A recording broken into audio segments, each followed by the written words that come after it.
किसान भाइयों नमस्कार। कृषि विभाग की जानकारी में आपका स्वागत है। आज मैं आपको धान में लगने वाले ऐसे कीट के बारे में बताऊंगा जो बाली निकलने के बाद लगता है। और इस कीट का नाम है राइस गंधी बग यानी गंधी कीट। इस कीट की विशेषता ये है कि यह कीट जो है एक विशेष प्रकार का गंध छोड़ती है, इसलिए इसे गंधी बग कहते हैं। इस कीट के बारे में बात करें तो इस कीट का जो एडल्ट है यानी प्रौढ़ है वो अंडे जो है गोल भूरे बीज के आकार की पत्तियों के ऊपरी भाग में मध्य सिरे के पास देती है। और जब धान जो है दुधिया अवस्था में होता है, जब बाली निकलने लगता है, उस समय यह कीट जो है प्रत्येक दानों के रस को चूसने लगती है, जिससे दाने जो है खाली रह जाते हैं। और जहाँ ये रस चूसते हैं जिस दाने में, वो वहाँ पर काले धब्बे बन जाते हैं। इस कीट का शिशु यानी निम्फ और प्रौढ़ यानी एडल्ट अवस्था, दोनों अवस्था फसलों के लिए नुकसानदायी होता है। और पूर्ण विकसित मच्छर यानी जो कीट है वो एक मच्छर से थोड़ा सा बड़ा आकार में और हरापन लिए हुए हल्के भूरे रंग का होता है। और यह कीट जो है पत्ती, तनों और बालियों से रस चूसने लगता है, जिससे दाने पोचे रह जाते हैं और पत्तियां भी हल्की पीली पड़ जाती है।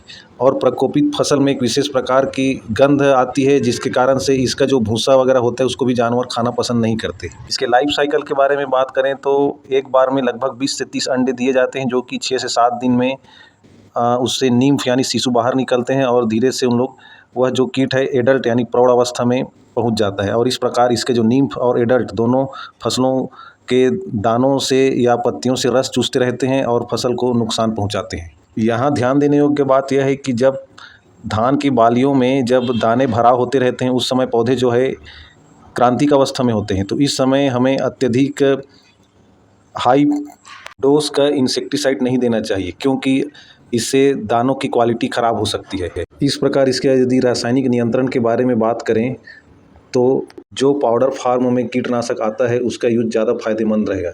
जैसे कि क्विनालफास 1.5% DP, इसका 25 किलोग्राम प्रति हेक्टेयर के हिसाब से यूज करना चाहिए। यह मार्केट में एंट किलर, लक्षद्वीप या प्यूलाडोल, मल्टीप्ले, मोलक्विन, सत्या, क्विनाल इत्यादि नामों से आता है। पाउडर फार्म का कीटनाशक का यूज इसलिए करना चाहिए क्योंकि सुबह सुबह जब ओस की बूंदें धान के पत्तों पर होती है, उस समय यदि इस पाउडर कीटनाशक का छिड़काव कर दिया जाए तो यह पूरी तरह से पत्तियों में चिपक जाती है। और जब गंधी बग के मच्छर इसके संपर्क में आते हैं तो वह वहीं नष्ट हो जाते हैं। इसके अलावा कीटनाशकों का स्प्रे भी किया जा सकता है। इसके लिए इमिडाक्लोप्रिड 6% प्लस लैम्डासाइहेलोथ्रिन 4% एसएल का 300 ml प्रति हेक्टेयर के हिसाब से यूज करना चाहिए। यह मार्केट में कई नामों से उपलब्ध है, जैसे जूडो कराटे, लेईमैक्स, धमाका, इंद्रा, हेलो, विडमा इत्यादि नामों से उपलब्ध है। इसके अलावा प्रोफेनोफास 40% प्लस साइपरमेथ्रिन 4% का 400 ml प्रति एकड़ के हिसाब से 150 लीटर पानी में इसका स्प्रे करना चाहिए।